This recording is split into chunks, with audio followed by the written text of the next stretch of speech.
अथांग सागर, नारळी पोफळीच्या बागा, पाटाच्या पाण्यावर फुलणाऱ्या बागा, निसर्गाची मुक्त उधळण असं या गावचं वर्णन. कोणतं आहे हे गाव पाहूयात.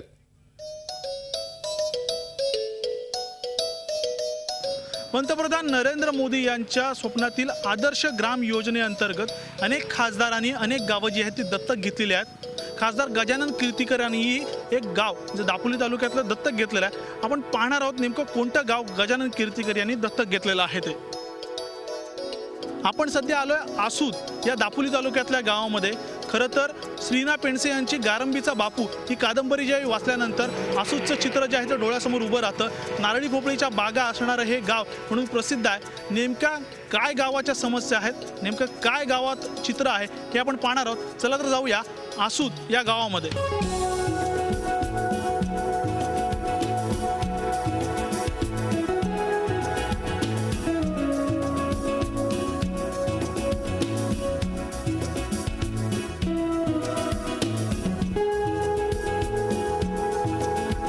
आता आलो आहोत आपण आसूद गावात. चला तर मग जाऊया नेमक्या आसूद गावचं काय वैशिष्ट्य आहे हे पाहण्यासाठी.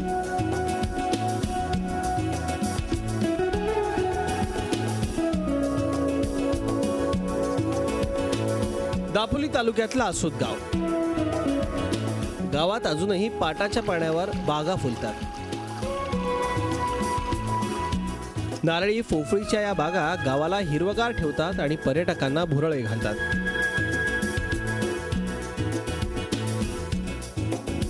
कोकणात दुर्मिळ होऊ लागलेले हे दृश्य आसूदमध्ये आवर्जून दिसतं. गावची मुख्य ओळख म्हणजे या गावात ग्रामस्थांचा असलेला एकोपा. स्वच्छतेच्या कार्यक्रमातून तो सर्रास दिसून येतो. निसर्गाची मुक्त उधळण असं दापोली तालुक्यात वसलेलं एक छोटं खेडं म्हणजे आसूद. 500 वर्ष जुनं असं एक सुंदर मंदिर आहे इथं की ज्याच्या प्लिंथवरती शिल्प आहेत. आणि खरे म्हणून जे इतिहासाचे होते आपल्याकडे, आता ते नाही आहेत. तर त्यांना इथं आम्ही मुद्दाम आणलं होतं आणि त्यांनी कार्बन टेस्ट थेअरीने हे जवळजवळ 1000 ते 1200 वर्षापूर्वीचं मंदिर आहे असं त्यांनी आम्हाला त्यावेळेस सांगितलं होतं. आणि अतिशय युनिक असं मंदिर आहे आता हे.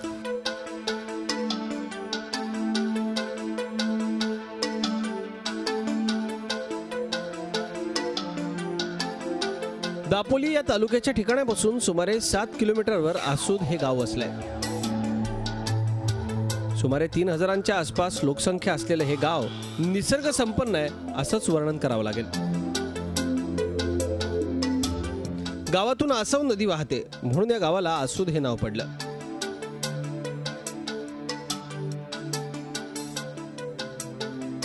गावात एकूण 19 छोटी मोठी मंदिर आहेत.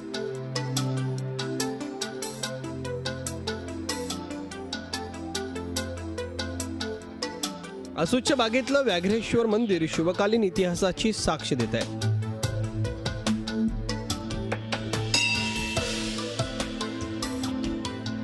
आसव नदी किनारी वसलेलं मंदिर पर्यटकांचं आकर्षण ठरलंय.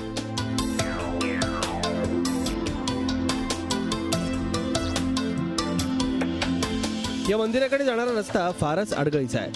आसव नदीवरचा लोखंडी साका ओलांडून पलीकडे मंदिरापर्यंत जावं लागतं. मंदिराच्या शेजारीच झोलाईचं मंदिर आहे. या दोन्ही मंदिरांकडे जाण्याकरता वेगळी पाऊलवाट आहे.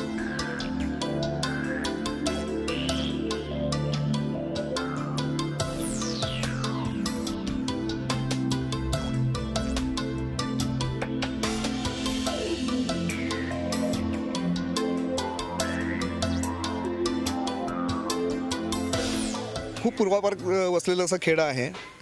आणि पूर्वी याची लोकसंख्या खूप मर्यादित असायची आणि सगळी घरं जी आहेत ही अशी एकमेकांपासून लांब असायची.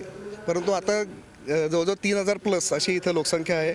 आणि सगळा समाज, आपल्या सर्व जातीतला समाज हा इथं एकोप्याने आणि चांगला राहतो.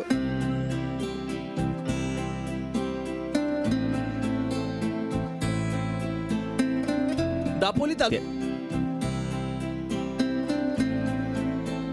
इथली प्राचीन मंदिरं सुद्धा पर्यटकांचं आकर्षण बनली आहेत.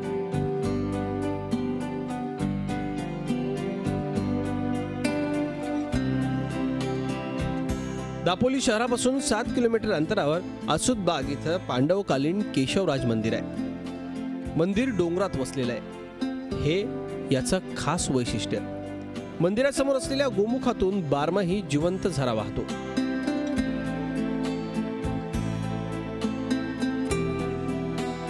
आसव नदीच्या किनारी डोंगराच्या कुशीत वसलेल्या मंदिरात जाण्याकरता 200 पायऱ्या चढाव्या लागतात. त्यामुळे या मंदिराकडे जाताना ट्रॅकिंगचा आनंद मिळतो. मंदिराच्या पायथ्याशी 12ही महिने वाहणारी आसव नदी पर्यटकांचं आकर्षण ठरते. तसंच गावातल्या विहिरी पांडवकालीन आहेत. स्थापत्यकलेचा उत्कृष्ट नमुना इथल्या विहिरीवरच्या बांधकामातून पाहायला मिळतो. आसूद गावातली स्वच्छता ग्रामस्थ मिळून एकोप्यानं करतात. इथला सामाजिक सलोखा अबाधित आहे. हिंदू मुस्लिम धर्मातील बांधव एकत्र येऊन सार्वजनिक सण साजरे करतात. झी 24 तास रहा एक पाऊल पुढे.